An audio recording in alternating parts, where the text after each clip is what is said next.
Hello and welcome to another episode of the Character Podcast with Dr Vic Carr. Vic is a head teacher, Army Reservist and champion of lifelong learning. By day, she leads a thriving school community, shaping young minds and supporting teachers. By night, and often weekends, she serves in the Army Reserve, bringing discipline, resilience and service into everything she does. On this podcast, Dr. Carr unpacks the lessons from education and the military, explores what true leadership looks like, and shares stories that inspire us to step up, stand strong, and make a difference. Let's get started.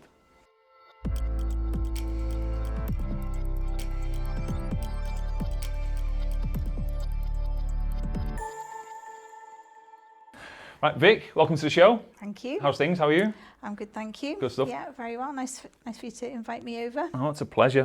We've worked together for several years through Commando Joe's. Obviously a huge inspiration in the sector. But for those people that don't follow you on LinkedIn or the other amazing work you do, are you okay to just give us a quick summary of Dr. Vic Carr? Yep, I'm Vic. I am a head teacher in Ellesmere Port in the northwest of England. I work in a large primary school, a growing primary school, as you said, thriving. We've just opened a third resource provision for children with autism. We've just opened a baby room as well. So yeah, that's a huge part of what I do is obviously my teaching role. I'm a mum. I've got two children, 20 and 21. I am in the Army Reserve. I'm an officer in the intelligence corps, so I do an awful lot with them. And I do podcasts and public speaking and do some writing, published author. Yeah, and I think, as you say, my life is kind of dominated by service, be that to the Army or my school or my family, who are all very important to me. Vic, I usually know quite cleanly where to start on podcasts because it's usually quite straightforward. It's quite a lot to unpick there. And I think in a minute we'll start from the beginning and kind of hopefully go on a journey. But obviously the podcast is surrounding character and service is huge to you. The military is extremely strong on character, and working with you in your school for recent years, you do some unbelievable work in serving the community in terms of developing character in young people. But what does that mean to you? It's funny, just before we started the podcast, I was thinking about character. I'm about to do next week a talk for the Army Historical Society on character, and how throughout the generations it's been a core component of how they recruit officers. But character once over used to mean somebody from a certain area of life. It used to mean somebody who was very wealthy or well connected, and somebody from the kind of gentry or upper echelons. And for me, it means none of those things. It means somebody who is reliable, trustworthy, who knows what to do in a crisis, and somebody who, when the chips are down, that you can turn to them and they will guide you on the way. And certainly, people of good character, of note, have been all of those things for me throughout my life. They're people who invest in others. And I think for me, when I'm looking at children, I want children to develop all of those characteristics. So to do that, we have to break that down into various small components. And I think, to be trustworthy and to be reliable, and to be somebody who people turn to in the case of crisis, you've got to have things like courage, moral courage, resilience. And those are the sorts of things that I think underpin character. It's quite difficult to define exactly what it is. It's more a kind of a nebulous thing, really, I think. 100%. And it's grown, Vic, isn't it, and developed in so many ways. It's inspired by people or experiences, planned circumstance that you try and achieve, and circumstance that blindside you on that, idle Tuesday you didn't expect. In terms of upbringing, you're generally inspired by parents and siblings. What was yours like, and who inspired you growing up? I don't know if you've watched my TEDx talk, and I don't know if any of the listeners or the watchers will have done either, but this is no secret, but I grew up in a very challenging household in Liverpool. I'm the oldest of 4 children, and my father was a violent schizophrenic, and he was a very unpredictable, inconsistent man. He could be very full of fun for very tiny portions of time, but you didn't really ever want to enjoy that fun because you were always expecting it to turn, which it often did. He was so violent that he would sometimes leave my mum unconscious. And as a small child, I would walk to school myself, and I would have been 5 or 6 walking to school, and the teachers there obviously observed that there was some kind of safeguarding issues. It wasn't necessarily called safeguarding 50 years ago, but that's what it was.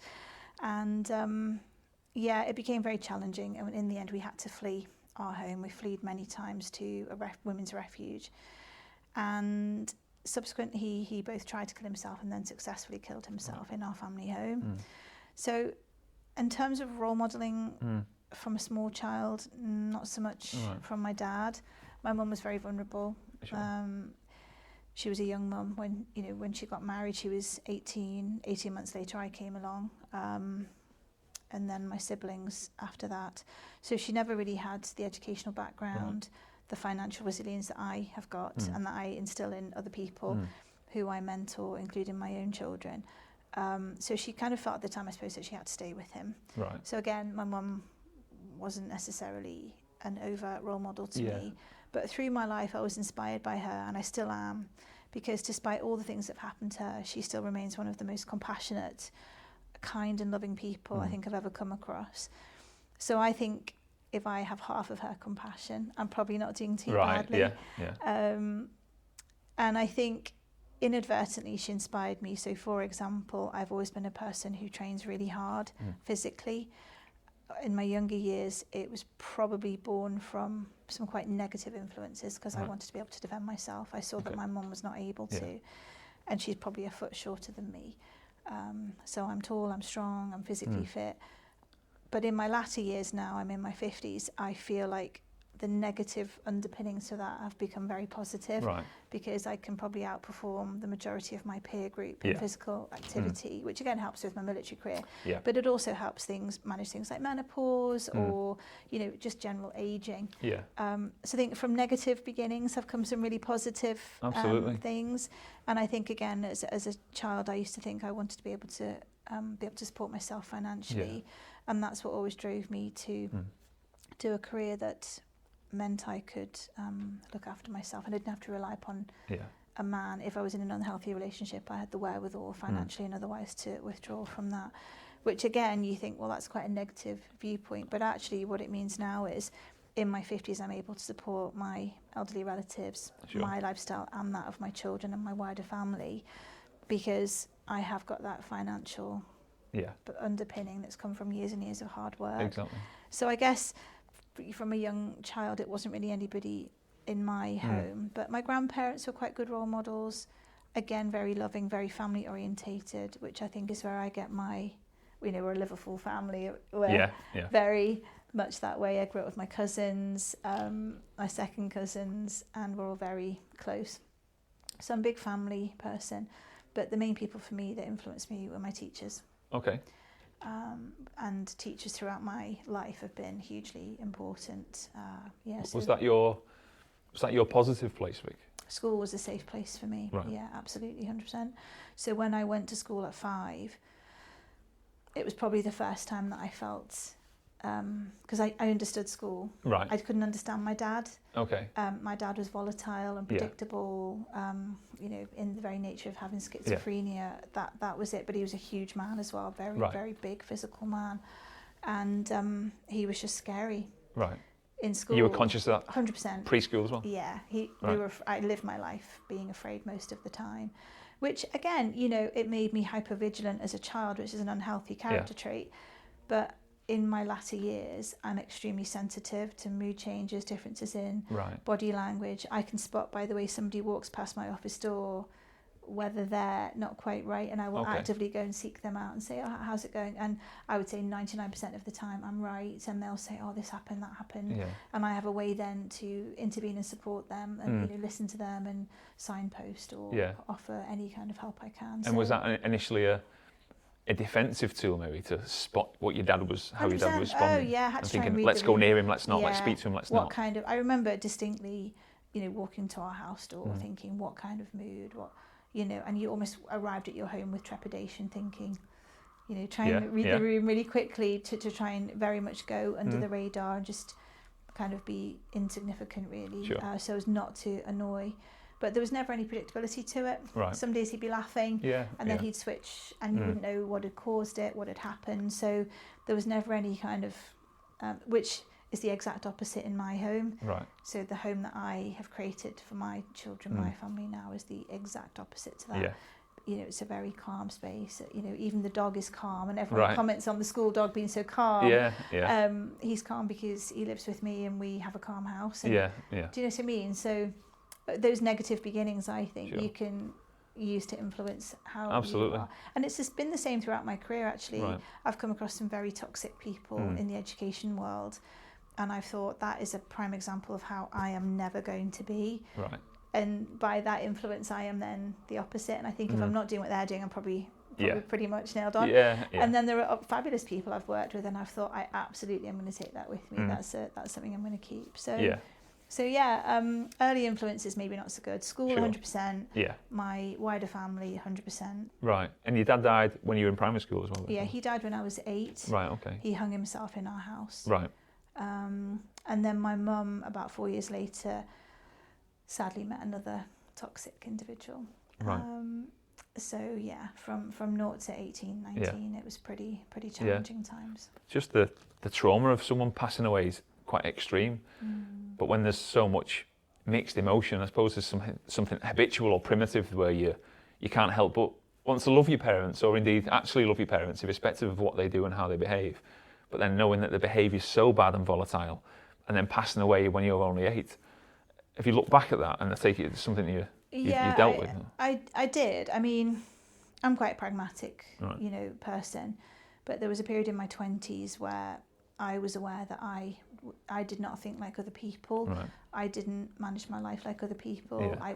I didn't know how to have fun, or, everyone else seemed to be having fun, and it was something that I just couldn't quite understand. It was something that I couldn't quite link in with. And I thought there's clearly, at first, the simple way of putting it, I thought there was something wrong with me. Right. So I was very fortunate to have a really good tutor at university, and I was speaking to him about it. I did an outdoor education and environmental science degree. And he taught me about some books I could read, and I've been an avid reader throughout my life. Again, as a small child, it was a place to escape reality. You just dive into books and then you're lost. And it gives you the ability to sort of completely distance yourself from what was going on. And he could see that I was an avid reader. Everywhere I went, there was a book. So he gave me some kind of, I'd say, self-help books, but they weren't overtly self-help books. They were books that got me thinking about... more knowledge building. And then I met the guy I worked for, and both of these chaps are in their 70s, 80s now, and they're both very good friends of mine, almost father figures that I didn't have. The guy I worked for, John, he used to say, right, come on, I'll take you out climbing. And we just talk, and just being out in nature massively helped me. I'm from Liverpool. I'm from inner city Liverpool. So me, rock climbing, sailing, canoeing, kayaking, those sorts of things were not the sorts of things I would do on a daily basis. But here I was doing them. And I realised that that's where I was happiest, just being outside, feeling small against a big world, just talking and thinking things through. So both reading and being outside and having conversations with these people who had a completely different life story to me helped me to try and make sense of perhaps what had gone wrong in my life. And then having children was the next big milestone moment for me, because I thought I cannot give my children the hang-ups that I've developed over time. So then I thought I'd better get some perhaps help to talk this through. But what I realised was there actually wasn't anything wrong with me. Right, okay. My thinking had been influenced by certain things that had happened in my life. But framing it in a way that there's something wrong with you perhaps wasn't helpful. I just felt deficient. I felt like I hadn't been a good daughter. Maybe that's why my dad had killed himself. Maybe I've been better, cleverer, harder working, a boy, all those things I carry on adding to the list. Then perhaps he wouldn't have done it, when all of that was wrong thinking really on my part. I think once you reframe things that have happened in a different way, not even necessarily a positive way, just in maybe a more accurate way, then it's a bit easier to make sense of. Absolutely. And primary education then, obviously it was a safe space to go to, and obviously later on in life you've become a head teacher, you've got a PhD, you're a speaker. Was it education that you were engaged with, or was it the environment of just being there? I think both. Yeah, they're always had a wanting to thirst for knowledge. Yeah, I think genetically, I don't know why, I had an inquisitive mind. I've always had a busy mind, and I don't know why that is. Research I've done might suggest to that being a trauma response. I don't know. It'd be difficult to unpick the two, but I've always been inquisitive. I like to know things. I like to understand how the world works, how people work. And I'm the kind of person who likes to do on-the-job learning, but also underpin it with something a bit more than that. Like, why are we doing this? So let's find out why. So who's researched and said this is the best way? Is there a better way? And I've done all my learning, my postgraduate work alongside working. Right. And I feel like that's really benefited me throughout my career, because I'm not just picking an idea off the shelf. I've actually done some background work on it to understand and whether it's appropriate for the people I'm working with, the group of children, the families. But I think being a head teacher is a huge privilege for me, because it means I get to shape the environment that children are in. By and large, I get to set the weather in my school. If I was a grumpy person, people would walk around on tiptoe. I'm not. People can come to me with all kinds of problems. People have made mistakes in my school, and quite big mistakes, and they've come to me and we've worked them through. I feel like I protect the staff, but I always am honest to people. And did that pattern continue throughout all the key stages? So you end up going to GCSEs, college, etc. Did you always enjoy that journey? I could literally list off the teachers who have had, I wouldn't just say an impact, I would say a significant impact. So there was a teacher when I was 5 who said to my mum, this girl's university material. I was the first person in my whole family to go to university. My mum didn't even really know what university was. And I guess that's because I was, prolific reader before I went to school. I had an aptitude for puzzles and problem solving. And that teacher, Miss Melling, she was amazing. And subsequently there was Miss Swerdlow, and again she was the one who, when I arrived at school, covered in my mum's blood because I couldn't wake her up. I remember her hugging me and saying, right, we're going to get some help. In secondary school I was lucky. We'd moved house, we'd moved area, because the kind of cycling that happens around a family when a parent kills themselves is quite unsettling. Absolutely. So my grandparents gave up both of but they had their own businesses, very successful. They sold up, we moved house to a different area, and it was an area where there was the 11+. And by sheer dint of the fact that I had just an inquisitive mind, I passed my 11+ and I went to grammar school, and I think that was it, me. I was then set for life on a pathway of success. And again, for females, I went to an all-girls grammar school on the Wirral, and the teachers there, from when you get there at 11, even now today, my daughter went there some years later, they talk to you about when you go to university and when you do this and when you do your engineering degree or when you become this and that. And they're giving you aspiration with almost every conversation they've got. So I didn't give much thought to education. I just gave thought to loving. I did sports all the time. Sports all the time. Netball teams, lacrosse teams, everything. Everything I did, I did it. But in the background was this education piece going on. And it was just underpinning. And they also had ideas like, why don't you go and do Duke of Edinburgh? So I got into that, why don't you go and do local community awards? So I went back to my primary school and did a community award. So by sheer luck on my part, but by complete design, I'm sure, on their part, they were already guiding us girls through this character development pathway where we weren't just kind of quiet, meek females, we were trailblazers. Absolutely. That said, we all had to wear a skirt the same length, and when I went to them at 18 and said I want to join the military, I want to be a helicopter pilot, they laughed. They were just like, nobody at this school joins the military, you're going to university. And I was like, oh, okay. So I didn't have somebody saying, yes, go and be the first girl, go and do this and that. Now I find myself saying, you do what fires you up. So my daughter is currently, or next week she starts an electrical qualification. She's already doing locksmithing. She wants to do a trade, and she went to a grammar school. She's a very bright girl, but she wants to do something practical and physical. And I am not going to stand in That's so important, though, isn't it, that people aren't shoehorned or pushed into what society thinks you should be. You've got to be true to yourself. That's quite bold, though, right, for your daughter to make that decision and say, that's what I want to be, that's what I want to do, irrespective of what anyone else thinks. She played rugby for the county, It was hilarious, really. I mean, you think about stereotyping people, but people often said to her, you wear makeup, you look pretty, you've got long hair, and you're playing number 8. And she'd be like, yeah, I love being physical, I love being sporty, that's what my family do. And she went to her school and said, you know, I'm in the county team. Now, if she was in the county team for netball, she'd have been lauded. If she was in the county team for lacrosse, lauded. County team for rugby, that's a boys' game. Right, okay. Even in this modern world, it's a boys' game. So I feel like she might have kind of, some of my attitude might have maybe rubbed off negatively on her. There were sometimes I was saying, please just come forward, but she wouldn't. And I can't say I blame her. Why, you know, why should she? But it is bold, and I think good for her. You Absolutely, know, if she's doing it for the right reason, not doing it to rebel, she's doing it through like the love of wanting to do it and achieve. And there's something brilliant about that. I watched the ladies rugby 2 nights ago. It's amazing. Amazing it was. Good. So so post school, did you always want to be a teacher? No. I know you mentioned then about joining the military. Yeah, Where did I that link wanted to come be in? a helicopter pilot. I was in the Air Cadets again. This idea of being involved in something wider than just education, which was developing my character the whole time, building on things that I found passion in. So I was in the Air Cadets for 5 years. I loved the whole idea of the military. I loved the RAF. It's a bone of contention now. But I wanted to fly helicopters, and it didn't happen because I didn't have the courage. I just didn't have the courage to go for it. I didn't have that inner beast that I have since developed to say, just go for it. I thought I'll stay safe, play safe, and go to university, which is what everybody wanted.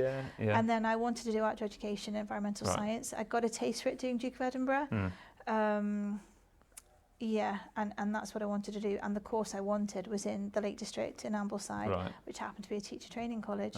So before you knew it, I was becoming a teacher. And then maybe I think maybe I was just always destined for teaching, because I found such solace and such, safety in my school life throughout secondary school. One of my teachers, Mr. Robinson, I was able to say to his wife, some years later as an adult, that he'd basically saved my life. My stepfather starved me for 6 weeks. I was playing so much sport that I rapidly lost weight, shredded weight. And very quietly, he was probably, now I think back on the spectrum, he's a maths teacher, and I was a 5th year, which is now year 11 or something. And he would just very quietly slide half of his sandwich across the desk to me at lunchtime. And I would just eat it quietly, and never was a word spoken. Really? I don't suppose it would happen like that now. Yeah. I think people would be all over it because they would see that something was wrong. I was clearly a very unhappy teenager. But and what was the reason why that was happening at home? Control and I don't know what the parenting ideals were behind that. But my stepfather was just, again, sometimes could be kind. Usually when he'd been drinking, he was very full of joy. And then when he hadn't been, he could be very tricky. And he made our lives very tricky. So you got dealt two challenging hands there with two influential males in your life.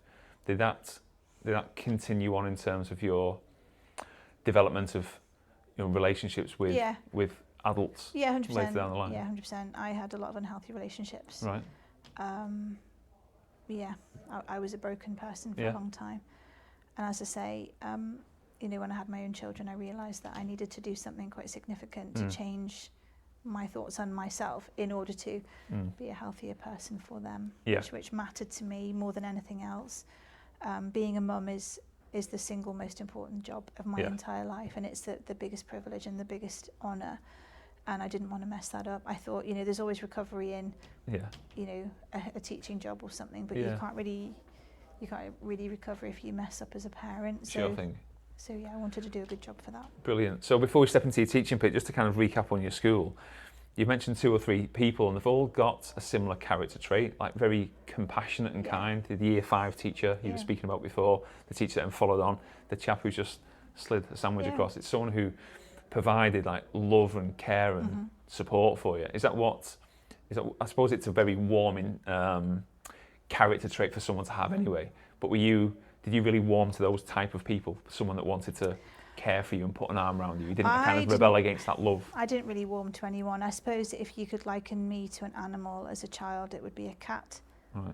I didn't trust people. I was very skittish around people. Inevitably, I was afraid physically. Yeah. Any fast movements, loud voices, loud noises. It still happens to me now. Right. And, you know, my kids will laugh now, but they know what it is. And my daughter says, Mum, it's kind of like PTSD. And I'm like, yeah, maybe. But, yeah, I'm not good with loud noises. So I didn't really warm to anyone. Yeah. I think they saw in me someone that needed it. Yeah. But I think I probably just avoided it, which is why I now, when I see children who I know are going through traumatic circumstances, even when they're very prickly and they push people away and they're quite challenging to be around, they're the ones that need us to love them the most, because that was me. Right, yeah.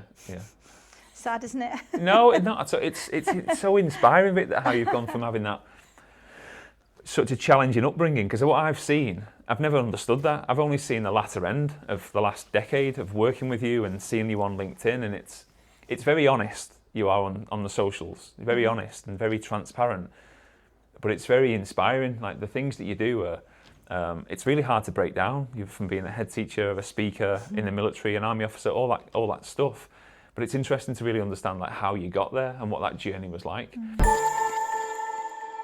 And then, so that step into teaching then, what did that teach you about you in terms of being a teacher? How did that test your character, or did you find out much about yourself? I feel like I could say that I found out more about myself when I went into being a head teacher, but there were certainly points in my teaching career that I learned how resilient I was. Right. And I think the one thing I took with me from my younger years, even though I had no idea that this was happening, was that I became an incredibly resilient person. Right. But if you'd have asked me what I was learning through those years, I would have just thought, I'm literally in hell. I'm so miserable. Right. I counted the days to leave home when I was 18 and go to university. I literally counted the days to get away and escape. I thought I'd never go back. And I was, you know, it was 18 years later when I went back, and I had my own children. And I was very much in control of my own life when that happened. But I think resilience was the thing that I took with me into my teaching career. And I was full on, you know, I wanted to do outdoor stuff. I thought, I love this stuff, let's get onto it. So straight away, as what would now be called a newly qualified teacher, I was organising residentials because I saw the value in them, and we were doing 5-6 residentials a year.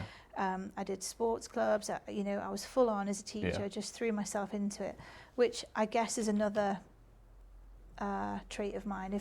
If I'm somewhere, then I'm 100% in. Right. I'm either 100% in or not in at all. And I never guess that, to be honest. I never make promises I can't keep because I don't like being let down. Again, I think like a hangover from childhood, being let down just feels so pants. So I'll only ever commit if I can absolutely commit. And I think that was the same of my teaching career. So I was always known as being someone who was passionate about the job and, you know, fun, and I made everything come to life. And the reason I'm a head teacher isn't because I was good with bookkeeping or accounting. It's because I was a great teacher. And that's the madness of it. You're fabulous at teaching, so you end up in an office doing less teaching. But what I find the best thing about being a head teacher is that I can make set the conditions for all of those teachers, and there's over 20 in my school, to do what I did when I was a teacher. And I think that's actually pretty cool. And did you say getting into headship or senior leadership was by design, or was that just through natural process? That were you just good at teaching, so they wanted you to take the next role and the next role and the next role, or was it something early on that you spotted and thought, I'm going to head there? Well, I never thought I want to be a head teacher. Right. When I now do performance management and coach people every year, every half year, I'm talking about what's the next step for you. Let's think about your rounded curriculum. No one ever did that for me. It was by pure fluke. But I love mentoring and I love coaching people. So for me, I get in there early. I say, you know, you're fabulous at this. Have you thought about that? Oh, I hadn't thought about that. And just kind of help people along the way. But for me, I came back from Germany where I'd been living, and I'd been a phase leader, I'd been an English lead, I'd helped a lot of people, I had a big team, and I thought, I wonder if the time's right. And do you know what I did? I just sent out some applications. Right. And I thought, See what lands. What can I lose Yeah, by yeah. sending out an application? Yeah. And I got the first interview, for the first job I applied for, I got an interview and I got the job. Right. And that was it. Yeah. Very good. Yeah. So the first steps into senior leadership, was that Pure fluke. was that not in the school you're at now? No. Okay. God, no. It was 2 schools ago. So it was in a church school. Again, I'd never worked in a church school. Right. I don't necessarily have a faith. Right. I'm not a practicing, I don't have a practicing religion. Mm. I would say I'm more of a spiritual person. So again, alongside being the deputy head, I also did a qualification in Christian leadership because it was a church school, because I thought I need to understand a bit more about this Christian ethos. Yeah. And what I found was it was very much like my own ethos, but it was just called Christian. Mm. So I thought, I can easily do this. Yeah. Because at the minute you take out the Bible and Jesus, being a good person, having compassion, and well, that's me. So I thought it was absolutely easy to do that, and I loved it. I thrived there. I was a deputy head, and I was also the Senko. Right. Which again was an eye opener. So I did the Senko course. It was a very, very affluent school. Rafa Benitez's children came to our school. It was a state school, but it was in a very wealthy area, which was completely different to what I'd been accustomed to. And then literally the chalk and cheese to the school I went to be a headship at. Right. So. And where does the PhD fit in with all this? So alongside all of that, no. So alongside all of that, I was doing a master's degree. Okay. The first one in leadership. Again, just to round my understanding of leadership. And then I got my headship, and because of the work I'd done on the master's program, they said you should really go straight on to do a doctorate. And I said I need a year in this school just to understand what being a head is, and thank God I did, because I also got divorced that year, unexpectedly. Oh God. Talk about resilience. Yeah. So I then did my doctorate the following year. So that I spent 3 years doing that, Right. and I wrote the paper for that, the thesis. Again, a year early, because I'd had a double mastectomy and I was off work. It's the first time I'd ever been off work. Yeah. And I was off for 4 months and I was going stir crazy. Absolutely. So I thought, what should I do? I know, I'll write my thesis. Right. So I wrote my thesis while I was off. And then I started another master's. Right. And I did that. And then I moved to this school. Right. But that's immersive though, right? Through a PhD. That's a big, big task. Is that, again, something that you always wanted to do? No. Right. It's literally like people will say, you should do that. And you just don't say no. I think, actually, why not? Right. My take on things most times is, why not? Yeah, what have I got to lose by doing absolutely. this? Same with the army. So I'd finished my doctorate, I was in my new school, I'd finished my MA, someone says, at a dinner, do you know what? You're up every day at 5, you're doing phys every day, you've got this doctorate, you're a really bright person, you'd be great in the Army Reserve. And I say, I'm 45, don't be ridiculous. How can you join the Army at 45? And they were like, they take reserves till 52. All you need to do is pass the phys. So I thought, why not? Why not? And it's that seed planted there. You've not thought throughout your working life. Never. Right. Yeah. So I thought. Did you see it as a challenge for you? Did you see that as like a, can I do this? No, but as opposed to I want to do it. Periods through it, I thought, what are you doing? What are you doing?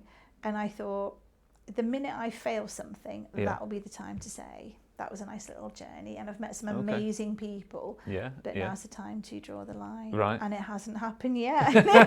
You're still going with that. On, just picked up to captain. Great, thank you very much. But it's so much to juggle. If we just focus on that bit for a sec, Vic, there's a lot to juggle there, isn't there? There's a lot of moving parts, managing staff, being a head teacher, being in the military, and also having a life, I suppose, outside that, being a mum, etc.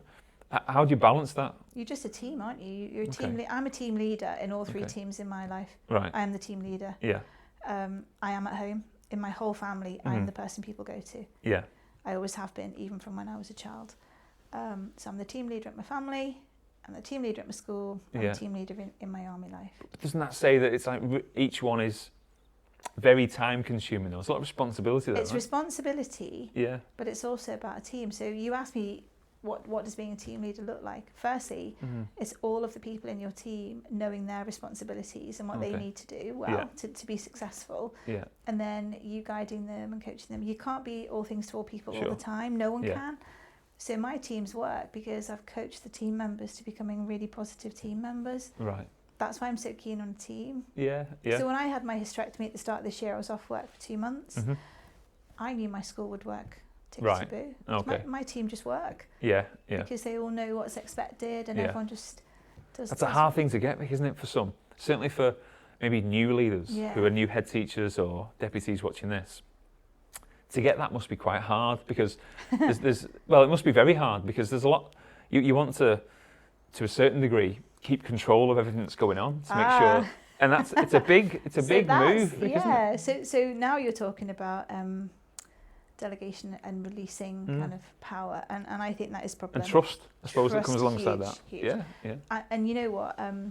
I think it was Ronald Reagan during Perestroika said, "Trust but check." So he trusted that the Russians would start to dismantle their nuclear armaments, but he still checked. Yeah.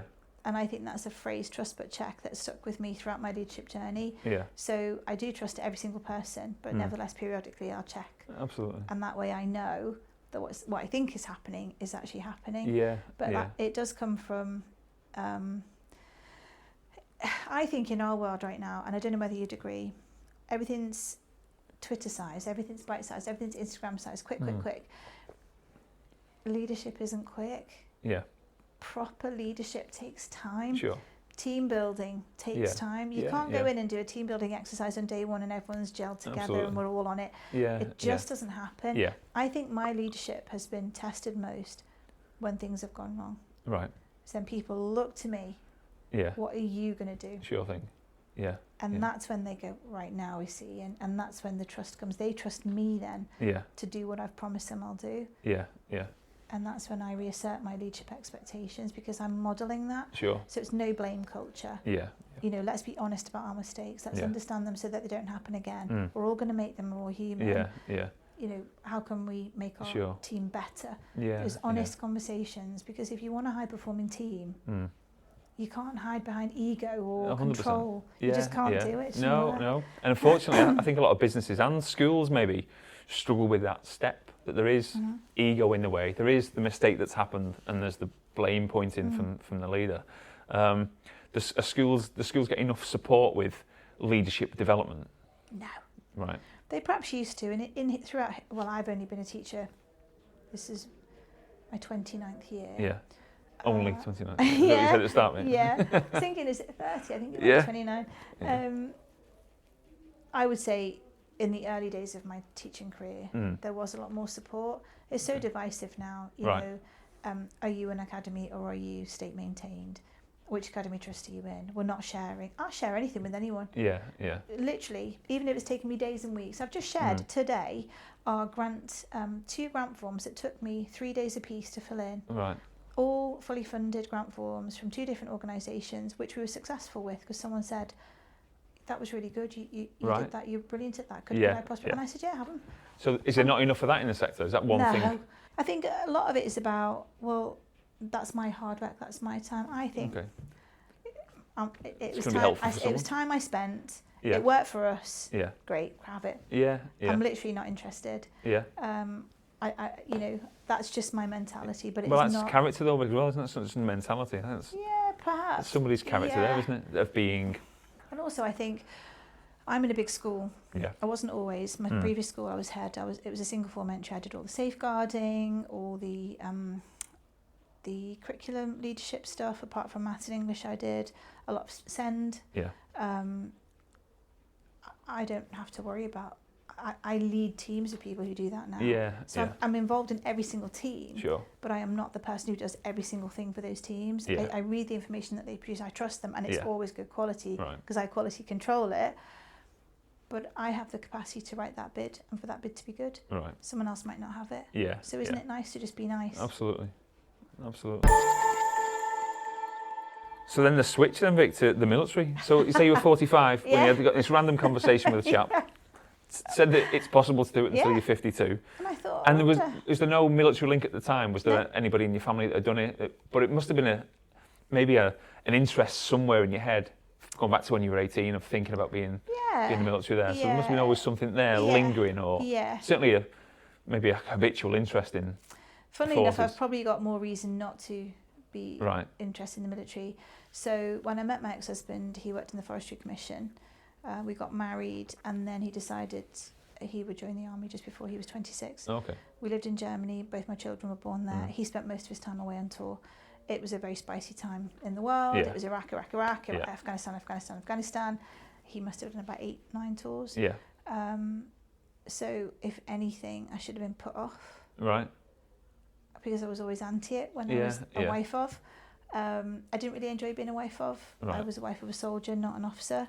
And I felt the discrimination very keenly because I didn't fit Right. into any neat pigeonhole. Yeah. He was much older than his peer group Okay. to join at 26. Yeah.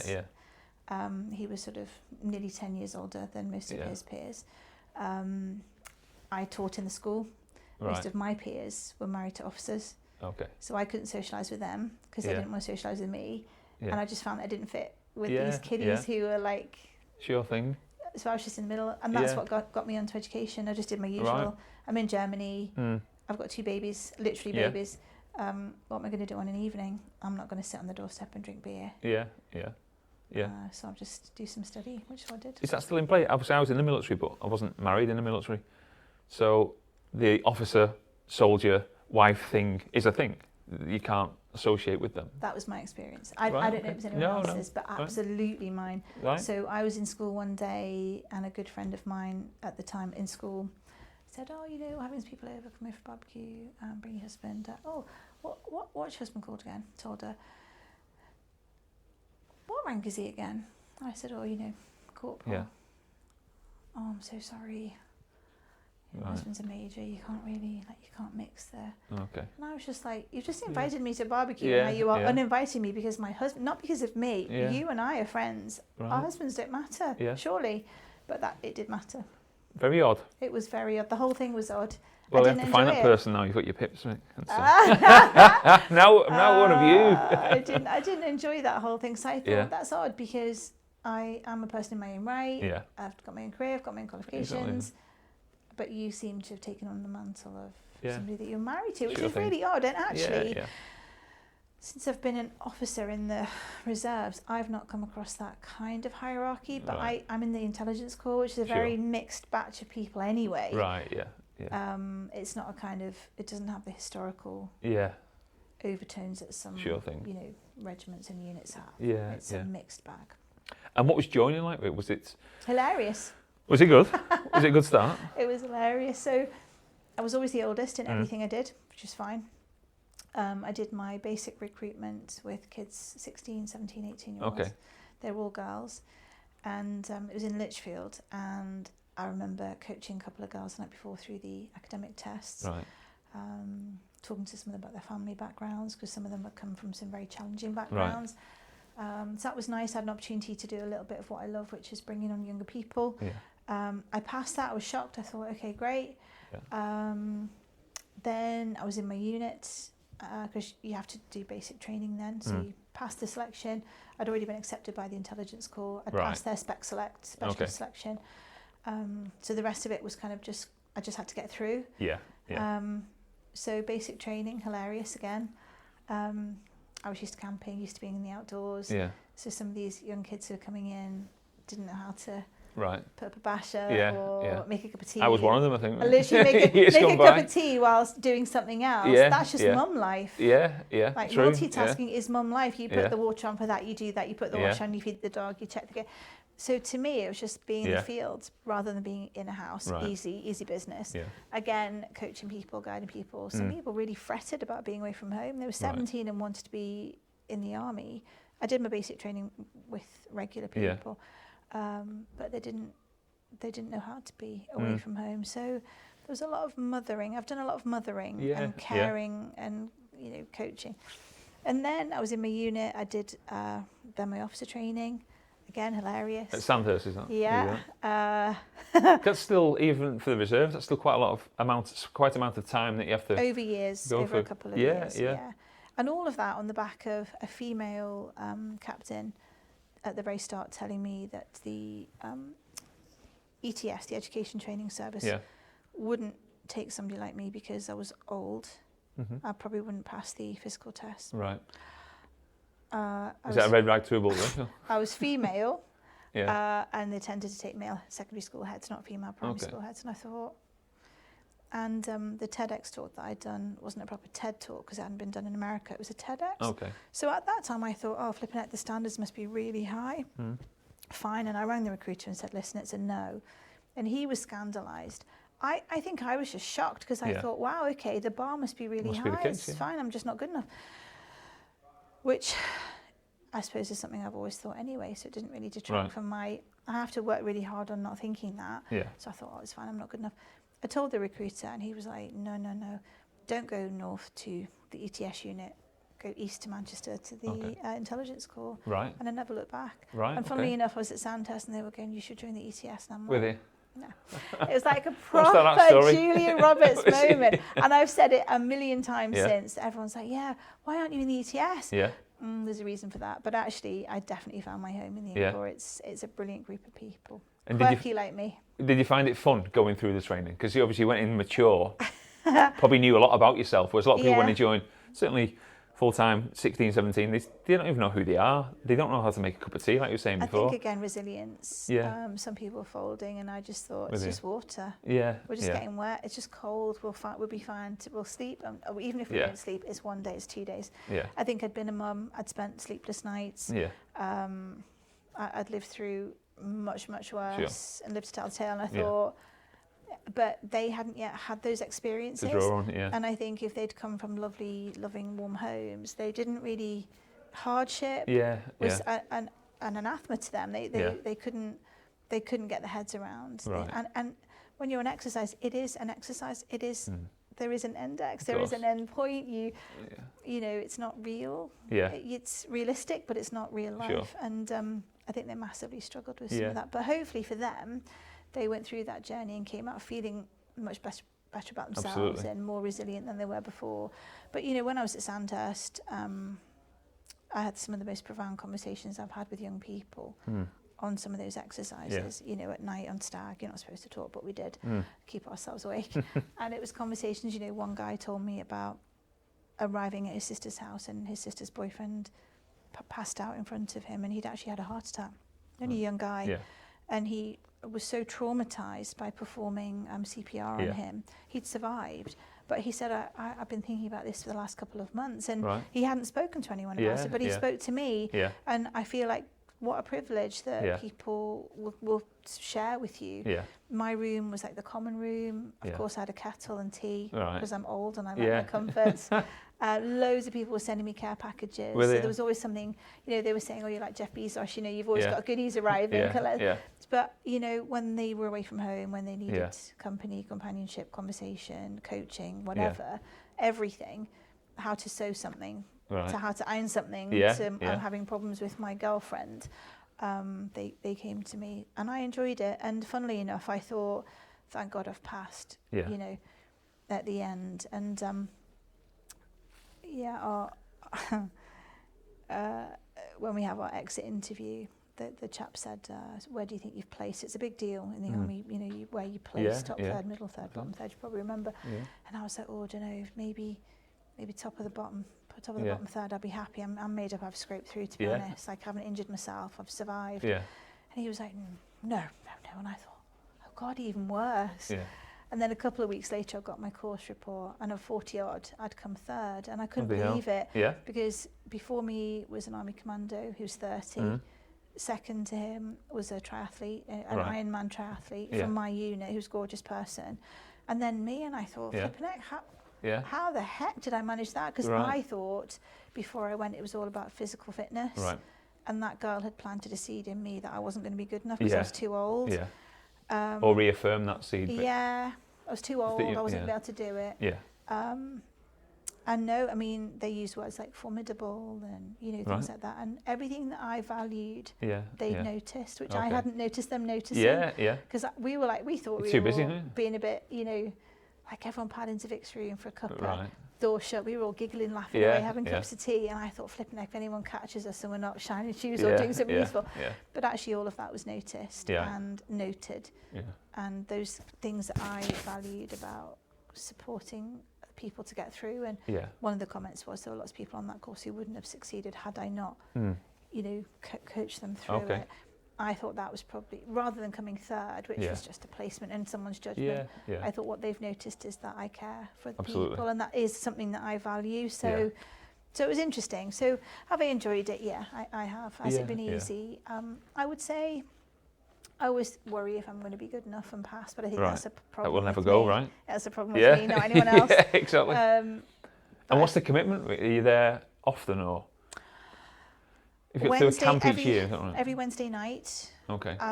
But of course, there are Wednesday nights I can't make it. Minimum 2-week camp. Okay. Which is the annual continuous concentration or something. ACT, annual continuous training, and you're meant to refresh all your military skills and do all your annual training. Yeah. But then I can do as much or as little as I like. Okay. I'm asked to do a lot of stuff in terms of leadership. So I'm a senior research fellow for the Army, for the Centre for Army Leadership, which is quite a prestigious position. Absolutely, that's because I've done research for them. I did a big piece of research about recruitment, which was used by Is there something intimidating, Vic, about that? I've seen a picture of you on LinkedIn only a week or two ago. I don't know if it was your post or someone else's. Oh, okay. And you were presenting something. Oh, yeah. And the image was you presenting, but all I could see was a sea of, I suppose, young to middle-aged men in military uniforms, and just you as a female at the front. How does that feel? Is there something exciting and then thriller, engaging terrifying. About it? Is it really? Yeah. Right, okay. That has not got any easier. But the interesting thing that I notice that so much of what just comes naturally to me, that interests me, that I do research about or that I write about or grapple with, that I chat to people with, other people are interested in as well, and they want your view. So what's been, I suppose, strange for me in the last couple of years is that people actually want to hear what you've got to say. Absolutely. So you think, okay. Yeah. And that started for me with the TEDx talk. I was asked to do that for 7 years, but I didn't have the courage. Right. What, thinking, who wants to hear this? Who wants to hear this? What have I got to say? Because I had close friends of mine who I had not told that story to about my dad and about my upbringing. And one guy who I went to college with who I was very, very close friends with and still am, he's a teacher as well. He literally texted me, he said, I had no idea, you were there at college. Yeah. We were out walking, everything. You never said a word about that. And I didn't talk about it. I was just a quiet person, just going under the radar. And so I was asked for years to do it. Yeah. And I suppose I thought people might think, who is this broken soul?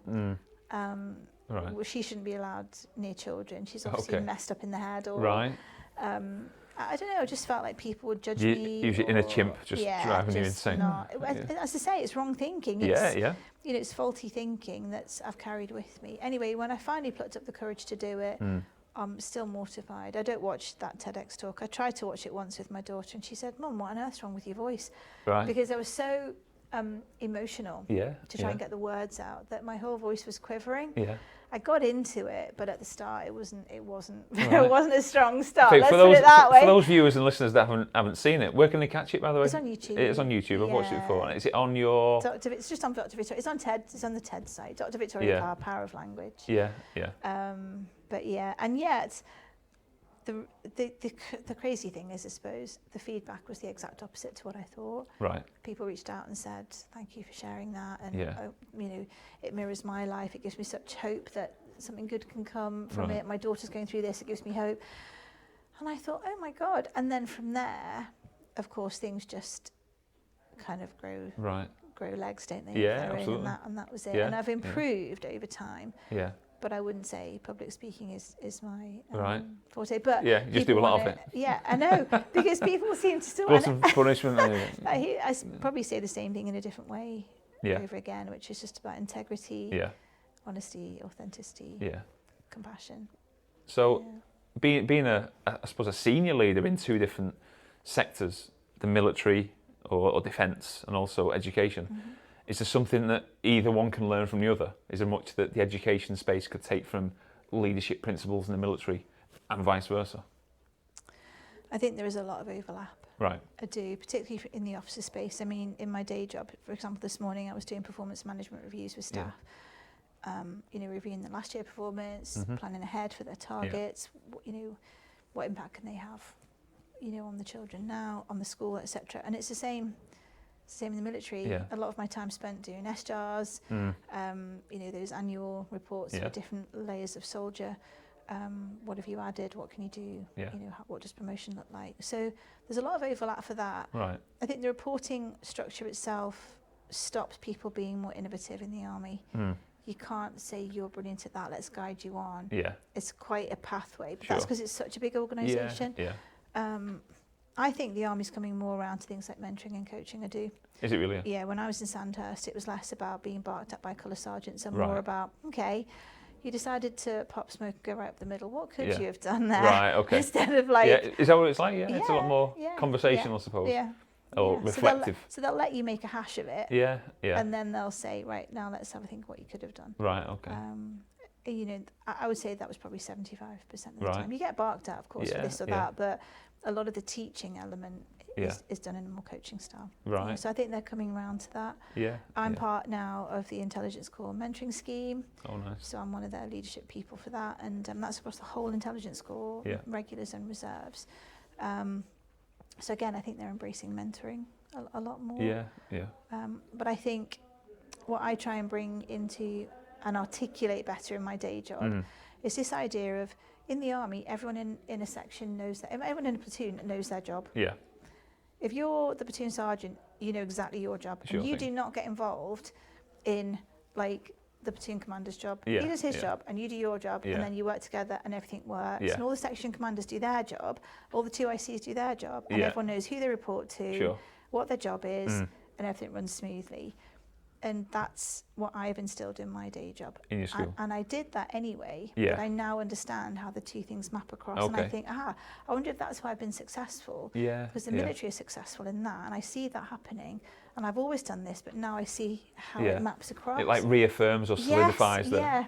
And I what don't- was doing was right. Yeah, Yeah. and I don't know what the methodological name Yeah. for it all would be, but I certainly think everybody knowing their role, doing their Yeah. role well, being held accountable for their Yeah. role, Yeah. but also knowing what the other people's roles are, just in case something Sure happens thing. to those other people. So Yeah. we don't have in our school a single point of failure anymore. We did have when I took over, Right. but I said, well, if I'm off sick, what then? Yeah. Or Yeah. if I break my leg on the way in, Yeah. if the bursar breaks a leg, who knows Yeah, who knows yeah. how to manage the finance systems? Sure. So we've now got at least one other person trained in everyone else's role, Right. Okay.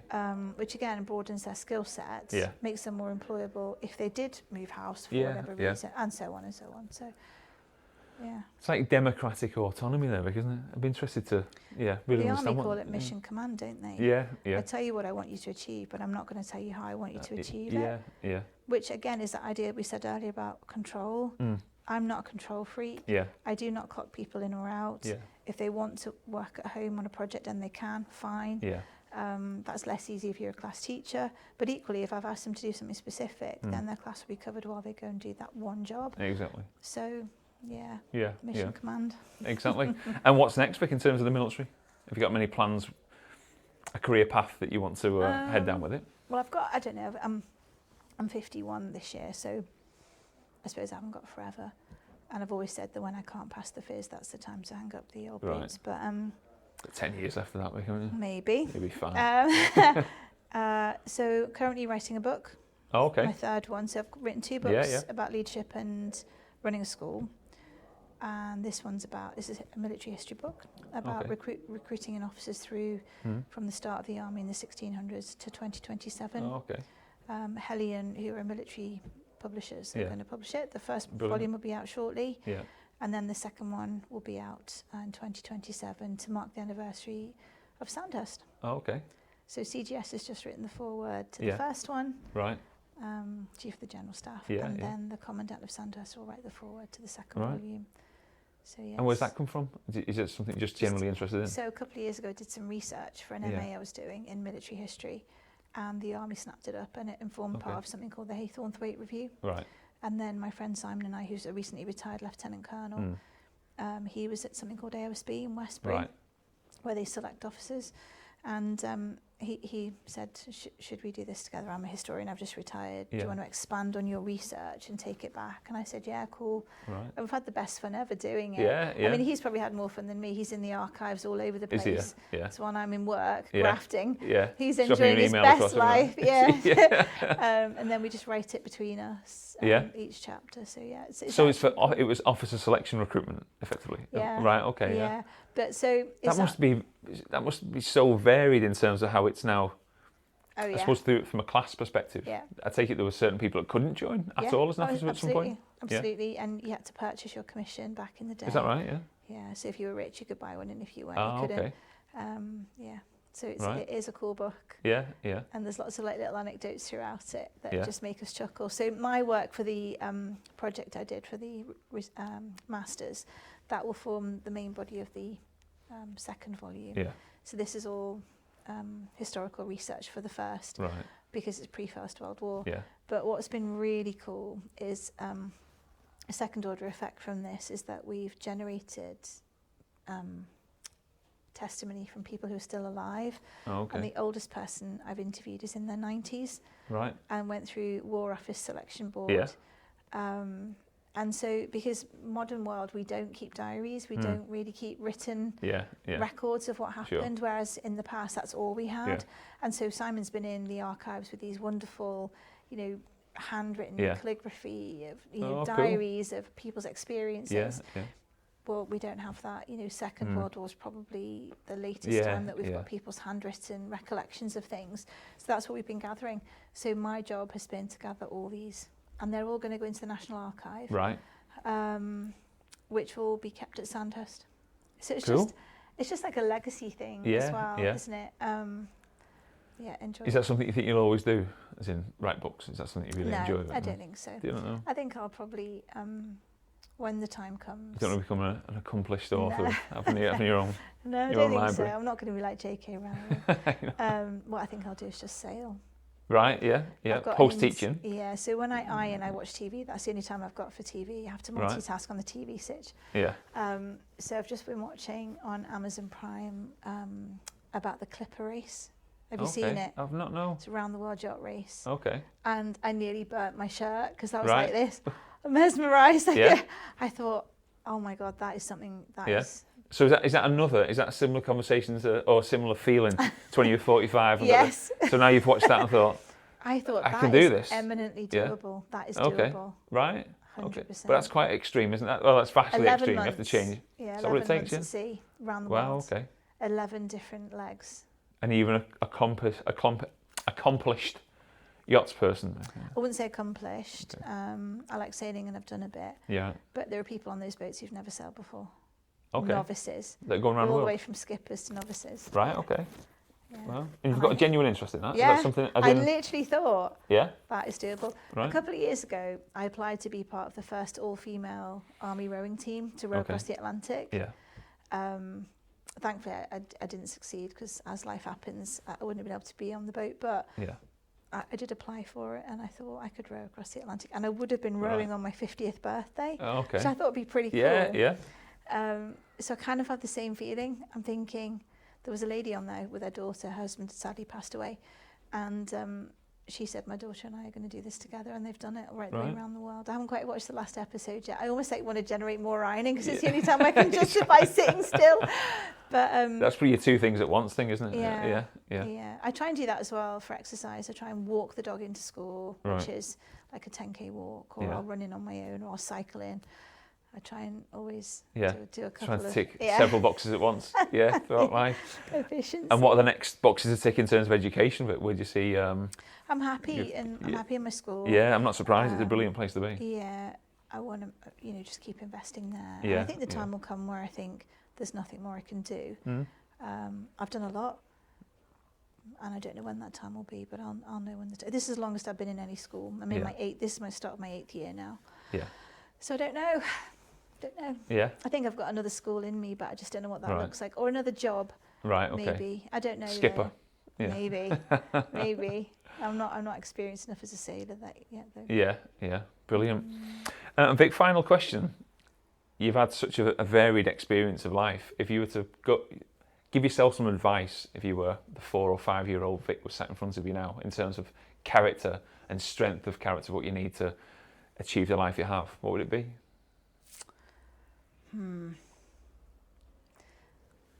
I'd like it to be something about self-belief, and that person, that little girl. And it's funny, when I had a bit of counselling therapy, the therapist spoke to me and she said, I'm not going to speak to you. Okay. I'm going to speak to the child, the 8-year-old child who didn't hear these things that I'm going to say. And I thought that's actually quite powerful, because the front of me is clearly quite accomplished, but that 8-year-old girl was just frightened, very frightened, and I have to work hard on her. Right. And I think I would say what I say now every day, which is just be brave. Right. Amazing. And Vic, for those that want to read your books or know more about the work you're doing, where is that? Let's do a quick plug. The books are on Amazon. Oh, yeah. So Leading with Love was the first one I wrote. There's a lot of honesty in that. In fact, there's a lot of honesty in them both. Yeah. And all kinds of people have read those books, military people. My good old mate, Rusty, he's a rugby guy. So loads of people have read it. And then the second one is Authentic School Improvement. I wanted to call it. It's not all about Ofsted, but it's called Authentic School Improvement for Authentic Leaders. And then, I'm on LinkedIn, Dr Vic Carr, and I'm on Twitter at HappyHead74. Brilliant. Yeah. Vic, it's been a pleasure to have you on. I've learned so much about you that I didn't know, even though I've worked together for 10 years. I don't know whether that's a good thing. It's a brilliant thing. It's amazing. And we look forward to continuing the work we're doing with your schools. But thanks so much for coming on. Thanks so much for being so honest and candid. I've no doubt the viewers and listeners have really, really enjoyed listening. So thanks very much for your time. My pleasure, thank you. Cheers, Vic. Thank you. Thank you for joining us on today's podcast with Dr Vic Carr. Hopefully you've enjoyed today's show. Vic was a brilliant self. For those that follow her on social media, energetic, passionate. More importantly, she's very, very honest. And to find out about her background and how that's manifested in both positive and negative elements of who she's become was truly inspiring. If today's conversation gave you food for thought, make sure you subscribe, share the episode, and please leave a review. The more you give there, the better and more guests we can have so we can share more content with you. You can connect with Dr. Carr on LinkedIn and X to continue her journey. Don't forget to watch her TEDx speak. It is genuinely inspiring. Until next time, give it all you've got.